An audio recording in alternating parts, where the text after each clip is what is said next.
I'm sorry, Granny. What the hell are you even talking about? Sometimes you gotta cross the river before you call an alligator big mouth.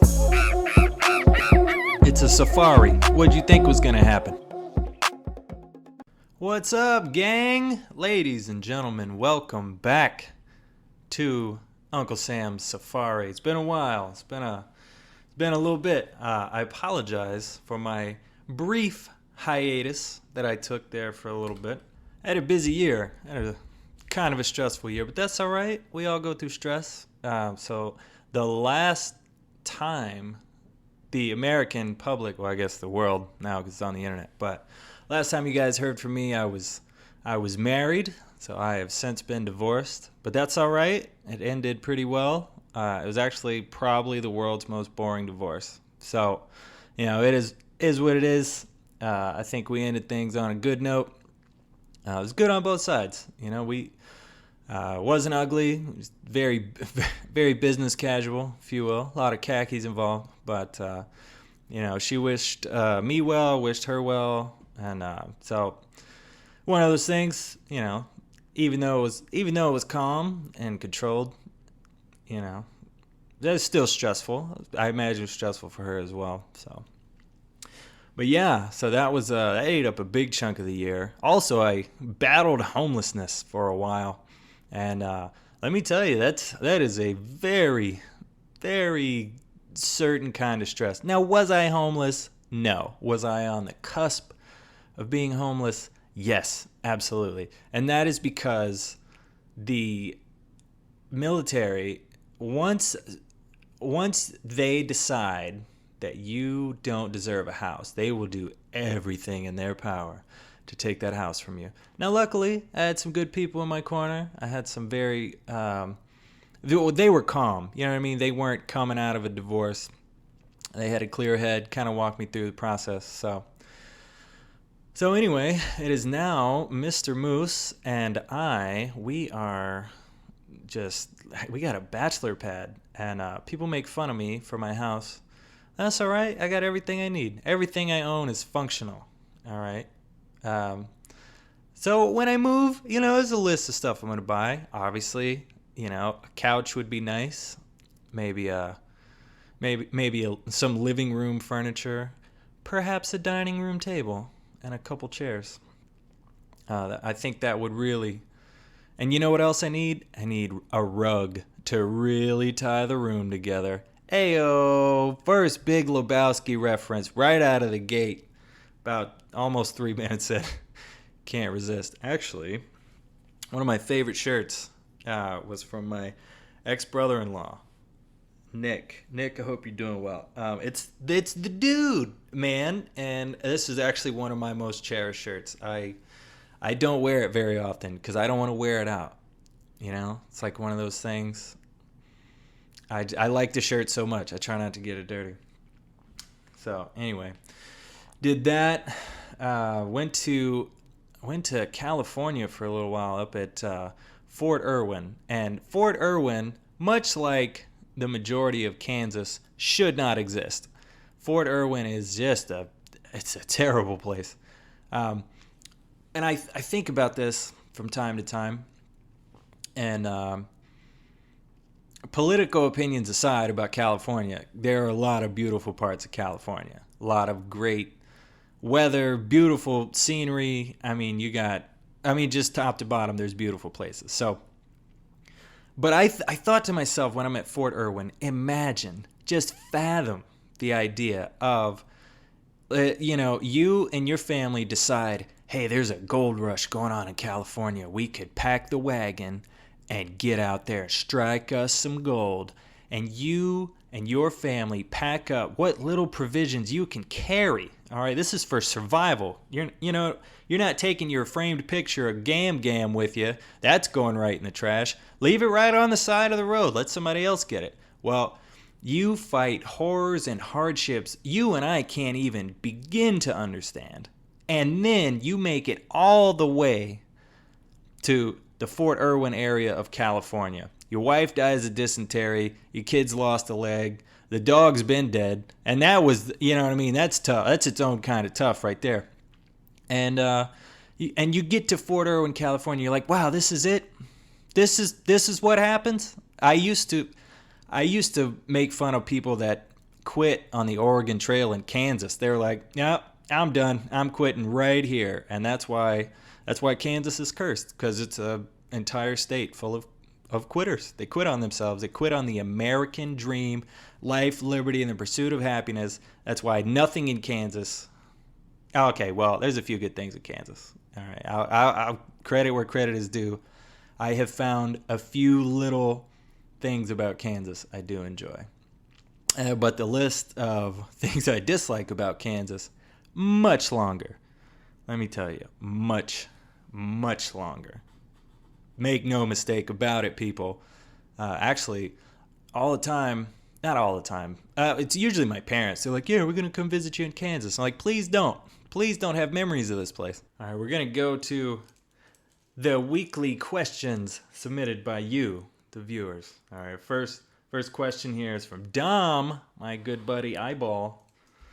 All right, his question, which I never thought I'd have to think about this ever, and I'm mad at him for asking this question. But are there more doors than wheels?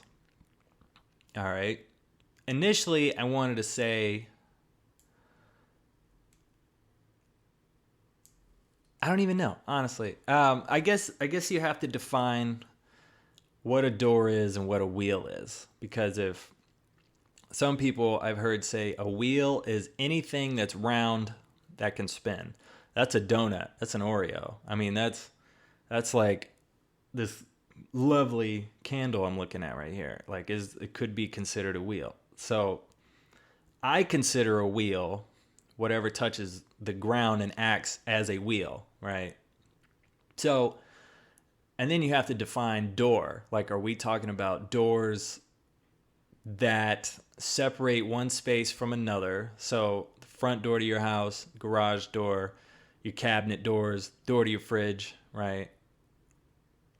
You know, or is anything that hinges considered a door? So, this is, God, to me, this is such a weird argument. I'm going to say wheels. Here's why. Because I think about this day and age, like, we have, so it's the peak of laziness, right? And everything that has a wheel probably already has a wheel. So, and also, I mean, people bring up like, oh, there's cars, you know, and they have 4 doors and 4 wheels. And I to that I say, good sir, think about the people who ride bicycles or motorcycles or unicycles or rollerblade or skateboards. You know, we in America, it's like if you don't have a car, it's almost like you're a bum unless you have a really good reason. Like, unless your commute to work is like 30 seconds and everything you need is right there. And there's a lot of cities like that. Like, there's a lot of cities you could live in and pretty much have everything you need within walking distance. So I get that. Those people aren't bums. But, you know, if you're attending the First Baptist Church of Oaxaca, you know, that ain't no walking distance. All right, you got to drive. All right, especially, I mean, America's so spread out, you have to drive. So, okay, but aside from that, there's people in many countries. I mean, there's people here. I see them all the time. They bike. They commute to work or to wherever on a bicycle. So, I don't know. I'm going to say worldwide, it's probably more wheels. There's probably places that don't emphasize doors that much, but they figured the wheel out. So the wheel was around a long time before the door, and probably has had a greater impact on productivity. So there you go, Dominic. There's my answer. It's probably more wheels, and that's excluding Oreos and donuts and stuff like that. That's a ridiculous argument. I think the internet is running out of things to talk about. I think the internet peaked in like 2000, 12, 13 maybe. It's when I don't know. I remember the original Rage comic, so I was gonna bring up memes. Like now memes are everywhere, but the original memes back in the day, that was like black and white TV for the internet. I mean, it was literally like the Rage faces, and that was a good time. I miss those times. Times were simpler. I was a young lad, so full of hopes and dreams. So anyway, there's your answer. My vote is wheels. I don't know, unless somebody can counter that with some logical argument or set the definitions differently. Who knows? All right, enough with that. Enough with wheels and doors. I'm tired of talking about this at work. So, next question from our friend Diamond. How you doing, Diamond? Hope you're doing well. So, her question is basically, so it's a little long. I'll sum it up for you. Why is everyone so stupid, yet we have a phone access at all times with, it's literally a computer. Like every phone we have in our pockets is more than they had to launch the spacecraft into space. Like the first time we touched the moon, like we had less technology then. And I've wondered about this a lot, but I think it basically boils down to a couple things. The first one is when you have access to something, it's not really like, so my phone, I could Google any question and probably get an answer. I'm sure, I'm positive there's millions of people more intelligent than I, probably billions of people, who can answer just about any question I have. And God, what a time to be alive. Oh, it's St. Patrick. Happy St. Patrick's Day, everybody, in the year of our Lord 2022. But I mean, this is as far as society's ever been ever. And like the amount of knowledge, like facts, the amount of science that's going on all the time. But I think I say all that to say, when you have access to something, it doesn't mean you're going to use it. You know what I mean? Perfect example. Everyone in America at one time or another has had a treadmill in their house or an elliptical, and ultimately it becomes the weirdly shaped coat hanger, the coat rack, where you just, I'm not going to use it today. I'll just put this pile of clothes on it. So access does not mean that you're going to use it. And then, I mean, sometimes there's also like willful ignorance. I think God, how many times have you seen or had a conversation with somebody where you know beyond a shadow of a doubt it is what it is. You know for a fact that you're right. However, the other person has their head in the sand and they just refuse to look into it. They just, it's like it's easier to avoid a hard truth and take like easy or an easy lie or blissful ignorance. And that's one problem. Don't get me started on America, but I mean, speak for our country only, but a lot of people are willfully ignorant. Their heads are in the sand. They just don't care. And, I've said this before, but as long as people's basic needs are met, they got a roof and power, they got Wi-Fi, there's a little food in the fridge, you're not really going to get pissed off enough to have sort of any type of action to change that. So I mean, it's aggravating because with the invention of the internet, it did two things.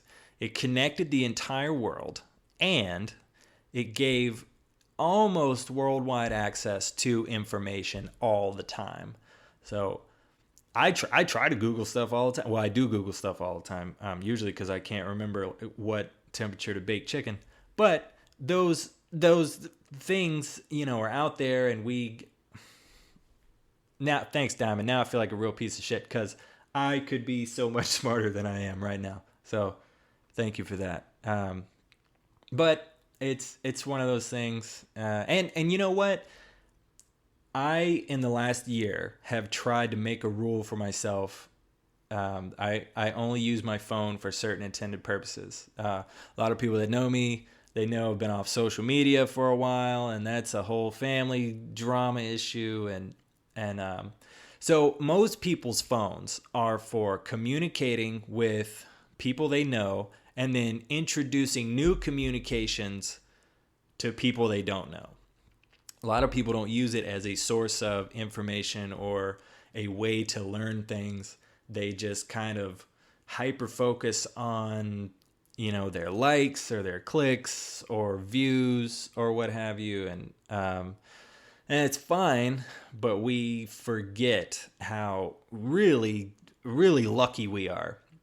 Like, imagine trying to go back, God, even 100 years, 50 years, and trying to look at somebody straight in the face and be like, hey, I have this little rectangle in my pocket, and I can call anybody anywhere in the world. I can talk to anybody anywhere in the world. I can look up information. Like, I'm shocked libraries still exist. I love libraries. Libraries are, I don't want to say guilty pleasure, but I go to our library here fairly often. And every time I walk in, I'm like amazed. I'm like, there was a time you had to commute on wheels, by the way, to attain some sort of knowledge, right? I mean, Christ, look at all the how-to things on YouTube. I mean, you can literally, this is total nonsense, but every now and then I watch people build a house and I learn things. And I'm like, wow, I didn't know you had to do that to build a house. I didn't know that was so integral to the structure that needed to exist. So, I mean, from building a house, there's people that show you how to play instruments. I mean, there's people that, so I started trying to learn Spanish. And it's like, there's so much free information out there. You know what? Why do colleges still exist? I've learned so much from YouTube. Okay, so it's not accredited. Got me there. And nobody's monitoring these psychopaths. So, like, to be fair, all the Spanish I've learned could be just nonsense. But it's out there. And I guess until you need it, that's when you look for it. So it is a weird time as far as like knowledge and like gaining knowledge goes, because again, I think the phone in your pocket is more of a, honestly, it's a dopamine factory for a lot of people. They want their hits, they want their likes, they want, this clout that a lot of people chase after these days. If that's your thing, that's fine. I don't knock anybody for the way they live their life. As long as it doesn't interfere with my life, you do you. Live the best life you can. And I'm going back. I feel like a moron now because I don't use my phone to like try to cure cancer. So thanks, Diamond. Thanks for the gut shot. And now, ladies and gentlemen, I am joined by a very good friend of mine. Why don't you introduce yourself? I'm Berenice Rios. I know it's a little bit hard to pronounce for some people, but... Yeah, I just call you Mija. Yeah. Is that the reason? It rolls off the American tongue easier Yeah. sometimes. But, I mean, we also developed a friendship. And, I don't know. I feel like your older brother sometimes. Because I'm old. I give advice. You know what I mean? All your friends hit on me. So, like... True. That is very true. No, they don't hit on me. But... Anyway, so why don't you give us a little backstory about yourself? Okay. Just like where I'm from? It's whatever you want to tell the public. You gotta let them know. Okay, so I'm from New Mexico. I am 20, so I don't have a whole lot of experience when it comes to a lot of things. But I like to consider myself pretty mature and pretty open-minded. So I would agree with that. I would agree with that. So... New Mexico. Mm-hmm. All I know about New Mexico is the few things you've told me, and Breaking Bad. Yeah, that's what, like, most people, I'm like, oh, I'm from New Mexico, and they're like, I drove through there, and then they're like, oh. So I did drive through it from Arizona when I drove back to Alabama, and it's very beautiful what I saw. A lot of Wait, sand. you drove through where? New Mexico. No, but from where you going to where to where? Oh, from Arizona, Huachuca to Birmingham. Oh, When I okay, went yeah. home for leave. So Yeah, you the drove very through probably southern part. the shitty parts. I thought it was nice. Well, it's the desert. You know, when you're driving through New Mexico, usually you just see sand and cactus. But there's Well, not nice really. rocks. And there's nice rocks. The rocks were beautiful. No, you should, like, I wish the part of Mexico most people would see is, like, more north. Because it's, like, forests and mountains and, like, vegetation. I would have loved to have seen it. Yeah. But I just wasn't going that way. But everything in New Mexico is nice except the one gas station I stopped at was horrible. What happened? It was just, it was dirty. Like they never mopped it one time. And I'm pretty sure the guy was on drugs. What did he say to you? Nothing. That's the scary part. And he was like ready to go and said nothing. And I wanted to be like, are you getting robbed? Like blink 3 times if you're getting robbed. That is sketchy. It's sketchy, but anyway. Was it the only gas station in Miles? Well, it's the only one I stopped at. So Okay. I think there was a sign. It's like last gas, X amount of miles, and I was like, all right, I'll pull off. And he had this tweaker guy in there. What he? He just looked like skinny, like very veiny, very vascular, and just revved up, ready to go. And I don't think any gas station attendant should have that level of energy at work. True. That is true. So, anyway. I agree with that. Well, what was high school like in New Mexico? Very ghetto. I always tell people, because my high school was very, very, very close to the border. Like, 30-minute drive. Not even 30-minute drive. It was super close. Okay. So it was constantly getting locked down because immigrants would come into school grounds trying to run away from the Border Patrol. Were they like posing as students with backpacks and the latest trends? I don't know. I don't think so. I don't think so. I mean, you could tell right away if it was. I don't want to be that person, but like you can tell because this person looking very scared. Well, they just out of running place. around. Yeah. Yeah. Okay. All right. So for border security, we need to start at the high schools. Yes. Okay. Because it was a problem. Like it was, I want to say like every other week we got to have a lockdown. And then with Trump administration, it started to get even worse because all these people were starting to panic about like, oh, it's either now or never. Okay. Kind of thing. That makes sense. Yeah. I gotcha. Well, I can only imagine the horror of sitting in, your history class. You turn around, there's like a 40-year-old man with his little red backpack. No, actually, they did a very good job. At least I never saw anything like crazy because usually you were in your class. It almost never happened. Weirdly enough, where we were like in between periods or something, It almost always happened when we were in a class, so they would just like lock us down and nobody could leave the building.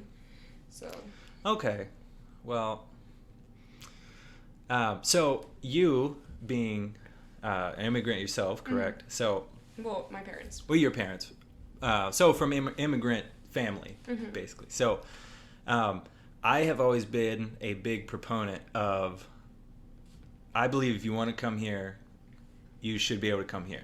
Now, here's what I think would be a great idea. I'm going to bounce this idea off you. And we may have talked about this before. But I say we streamline the process. So, like gladly welcome you with open arms. And we basically put you in, like, a 2-year, I don't want to say high school setting, but, like, we teach people, like, traffic laws, like how our taxes work, and different things about America. You get a social security number, and then you roll right into being like a full-fledged citizen with this, and that also kind of gives us a time to filter out, like, so let's say with just a rough number, 2% of those people are, I don't know, criminals or they have addictions or whatever. We can either try to rehabilitate those people, or sometimes you get an axe murderer, you know what I mean, and we have them here and we try to kill them. They just sneak through, they fall through the cracks sometimes, but I think something like that would be so much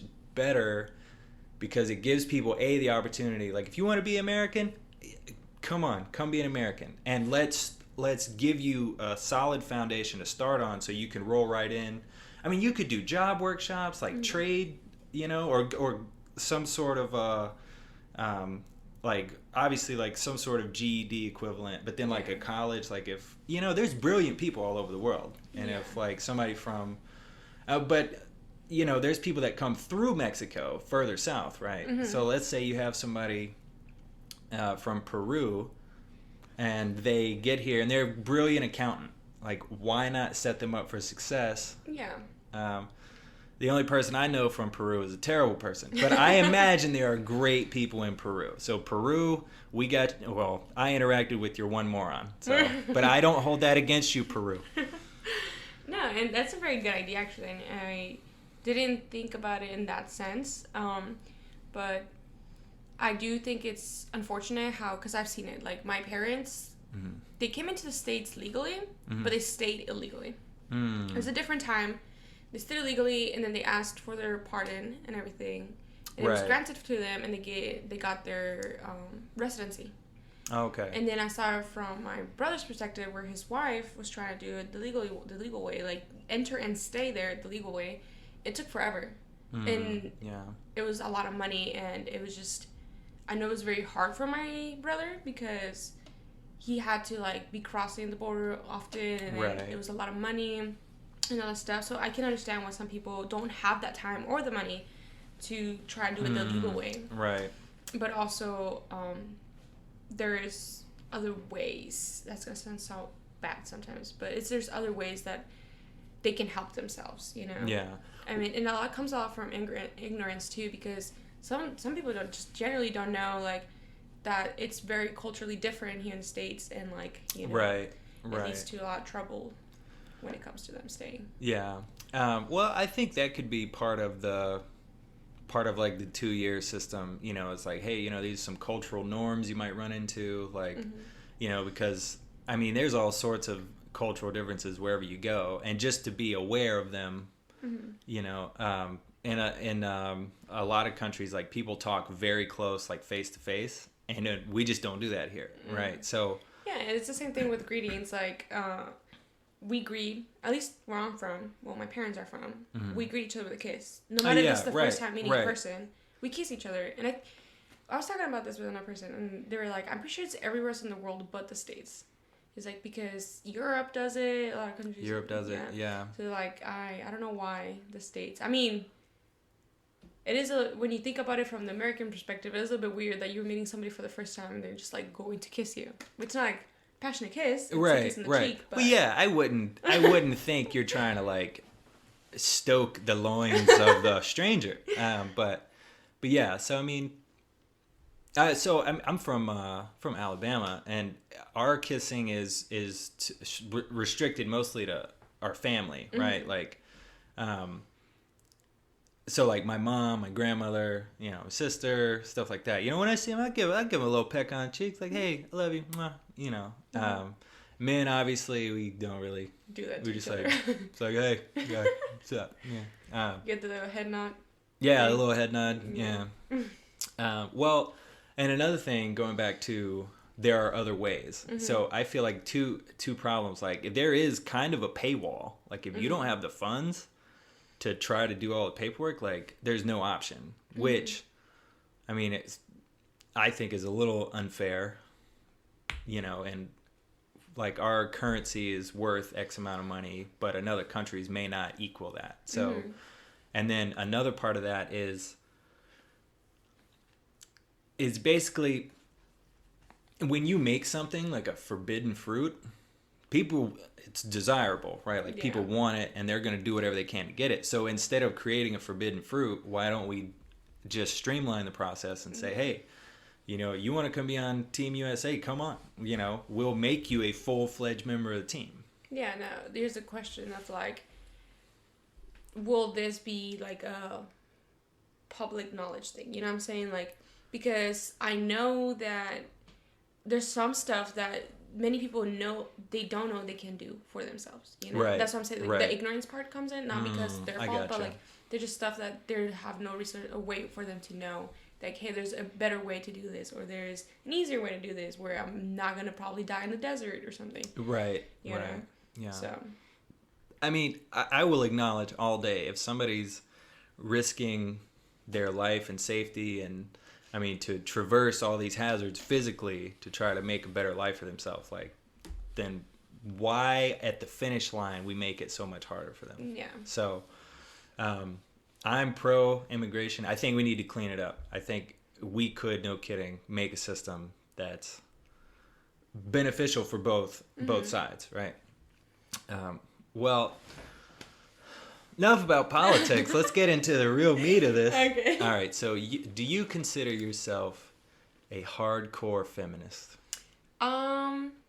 So what is your definition of feminism? Because a lot of people have a misconception. When they think about a feminist, they're like, oh, a bitch with purple hair and is yelling at me because she thinks that all women should have hairy legs and hairy armpits. So, this is the way I've understood feminism. In its origins, it was about equality, women just wanting a fair shake at life, which, I'll take a pause here. Warren G. Harding, the president at the time, realized half of the population wasn't being taxed. And he was like, we need to tax these women sitting at home. Let's get them in the workforce. And anyway, all that aside. But I think feminism is still that at its core. I feel like the people that get the most attention are the most extreme levels of that. So it's easy to slap like a negative label on anything because the loudest, most extreme nonsense voices get heard the most. Which is unfortunate. But... It is unfortunate.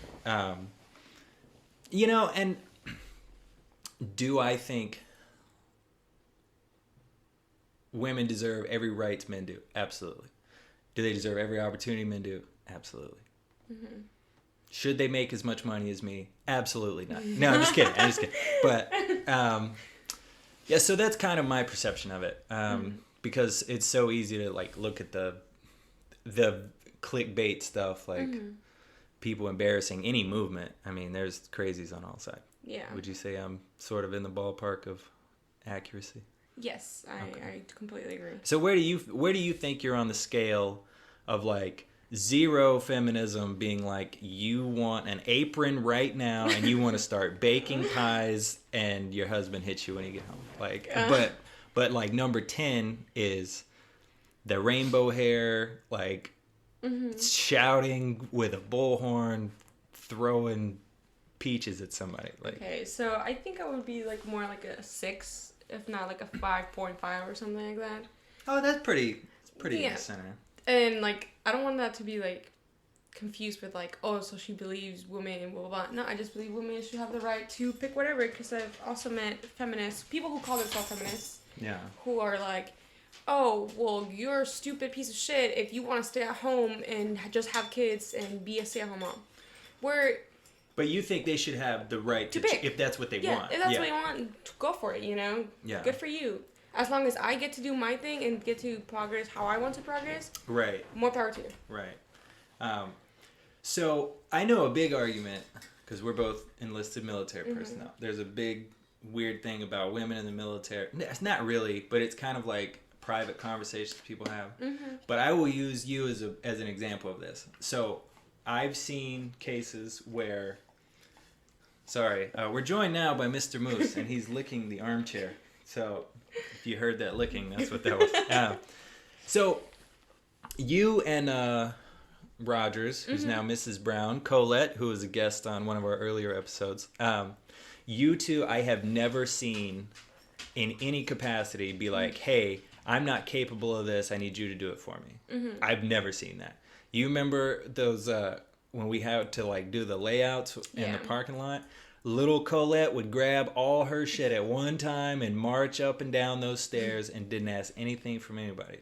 Now, I think there are people who abuse that and they're like, oh, I'm helpless. Will you help me? Like, you know, if you're like, oh, I don't know how to put a pistol lanyard on. Here, you do it, man. You know what I mean? Yeah, and it's like, so... I feel like the opportunity is there to be abused. However, I know, and I'm friends with 2 examples of the exact opposite of that. Very capable, very strong-minded, very like, no, I got it. So, but you know me, I offer to help just because we're friends. Yeah. Like I don't offer to help because you're a woman. Yeah. I say like, hey, if you need a hand, let me know. Yeah, and like a lot of times, like I haven't been in the military for a very long time, but with my short experience, I've had encounter. It's not, people think when it's women in the military, it's like super aggressive, like toxic masculinity and stuff. When it's just not. I mean, sometimes there's people encounter that, but most of the time it's gonna be very subtle. And there's always that, like, you see me that I got it. You see me that I'm doing fine. If you see me struggling, that's one thing. But if you see me, I got it, like, why are you asking me if you can help me? You know what I'm saying? Like, I don't want to think about it the wrong way. I want to think, like, oh, this is a nice person. But if I don't know you, you don't know me, and you see me not struggling, like, why are you asking me this? Because my mind is trained to, like, just not trust men. Because it's a scary word. It's a scary world. You know what? Especially in the military. You know what? I understand why you don't trust men. Because I equally don't trust women. Okay. So, but yeah, you're right. So, I mean, in your time, do you think, in the military, do you think there's, what percentage, is it like 50-50, like guys treat you equal and then there's the other half that treat you lesser? Or do you feel like it's 60-40, 20-80? How would you... I mean, so far, I feel like I'm very lucky where, like, everybody at work is pretty cool, and they have been pretty chill, and they have not treated me different. Except those times where they're like, hey, guys, we have this task, and then they stop in their tracks, and they look at me, and girls, and I'm like, why was that necessary? Like, yeah. First of all, I'm not a girl. I mean, I am, but the girl's like a little girl. Oh, yeah. You know what I'm saying? Yeah. But that just annoys me. But other than that, like, I feel like I've been treated with the same amount of respect from the people of our company. Right. Who we work with directly. However, there's been people in the battalion who I've encountered that they look at me crazy. And then I tested it out where, like, I say something to them and they just ignore me. And then I say, hey, man, can you go say this thing that I said? And they get hurt. And I'm like, okay. And then it sucks because then I sit there and I'm like, you can tell I'm not white. You can tell. So I'm like, are they not listening to me because I'm a woman? Are they not listening to me because of my rank? Are they not listening to me because of my ethnicity, what I look like? You know what I'm saying? So it just sucks because your mind does go there, like, even if you don't want it to go there. Yeah. Because you hit that wall and you're like, well, in my head, there's no reason why I shouldn't be heard right now if I'm right and I know that I'm right. Right.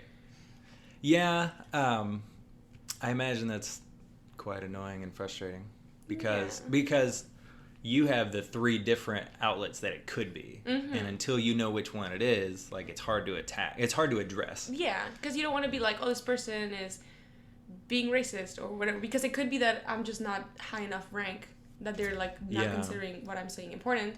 Yeah. So I'm like, I don't want to jump there, but it's either one of those 3. I don't know which one it is. Yeah. Well, as a straight white Christian male, so the only thing I guess I really, when I feel like I'm not being heard, I guess I most often go to the rank thing, but I don't have those other 2 like avenues to be like, okay, what could it be? Yeah. So, well, I'll be sure to burn down battalion. I don't know. It only been like, I can think of one specific person because it happened more often than not, and it's at the motor pool. That's why I avoid talking to this person. Like, the motor pool Valencia, Yep. I'm like, you know what? I mean, I've had fine conversations with him, but when it comes to me telling him, like, hey, I need this done, or hey, I need help with this, he looks at me crazy. So I'm like, I don't know what it could be. Yeah. There's one guy in the motor pool, and I can't prove he's touched a kid, but you know you know what I mean? It just, he's, anyway. Yeah. Kid, if you're listening, I'm sorry. But yeah. So, okay, so you, with your stance, you know where you fit on the feminism scale. Yeah. Let's say. How does that play into your relationship, your marriage? Actually, another prior guest I've had on the show, one Eric Durr, the dirtiest of Ers. I guess you 2 have established, like, is it like, okay, this is my role as a wife, this is your role as a husband? Or does it kind of just play out daily and you just navigate the waters as you go? Yeah, I would say it's more like that. Because, like, we both are in the military. We both know that we essentially go through the same things. Like, right. Well, he works in an office, and I don't. Lucky bastard. But, yeah. And he's untouchable, and I'm not. So people talk He's to me very more. touchable. Oh. Let me tell you. But, it doesn't, I don't know. Like, definitely, if he says something that I don't agree with, that he's, like, I can see a little bit of, like, I need to, like, he just doesn't know something. Like, he's looking at it from a different point of view from mine. Gotcha.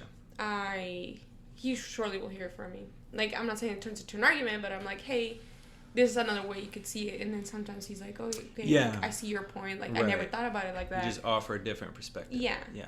Like, it's not like a, you don't tell me what to do kind of thing. I mean, I do that playing around, but... Yeah. It's never nothing serious. And I am very lucky that he is very open-minded and, you know... He's a good guy. I have nothing but nice things to say about him. He's an animal sometimes. But, So do you think there's times where in a relationship he can say like, hey, I'm the man, I need to do this? Or like you as a woman say, I'm the woman, I need to do this for me? Or like, this is how this relationship needs to work? If you ever run into that? I think I'm not understanding the question because... Okay. Maybe an example? So I'll give you an example.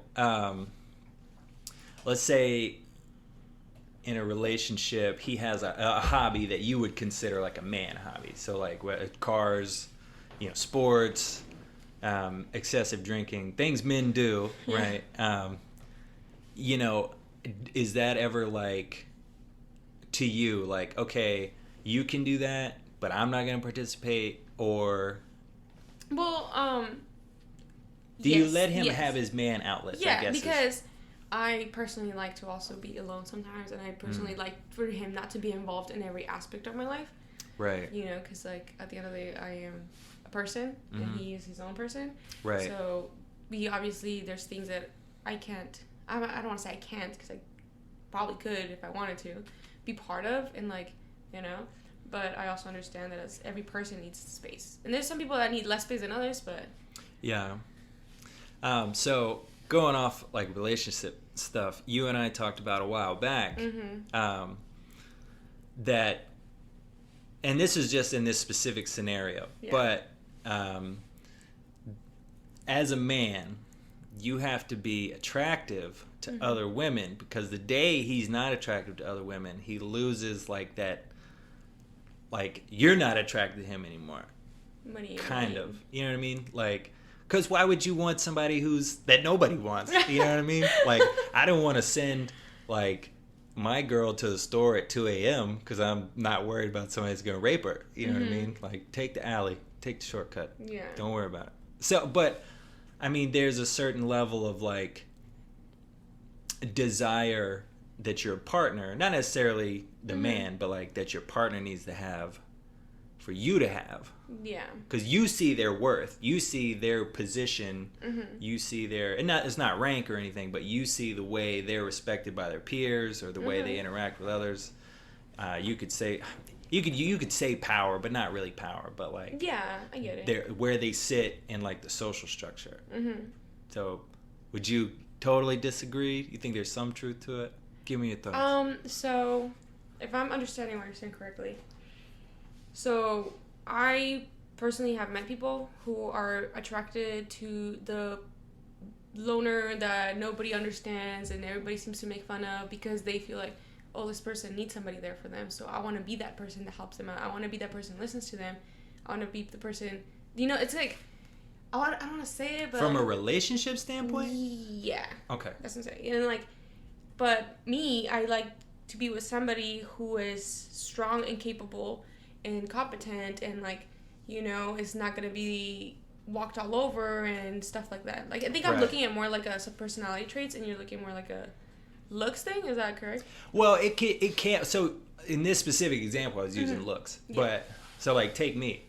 I'm let's say, just for the sake of argument, I'm a 5. But me at work, like, how people look at me at work. Yeah. Like, I'm me, I get stuff done, I make people laugh, like, I bring the morale up, or I try to, right? So there's a certain sort of value to that. Yeah.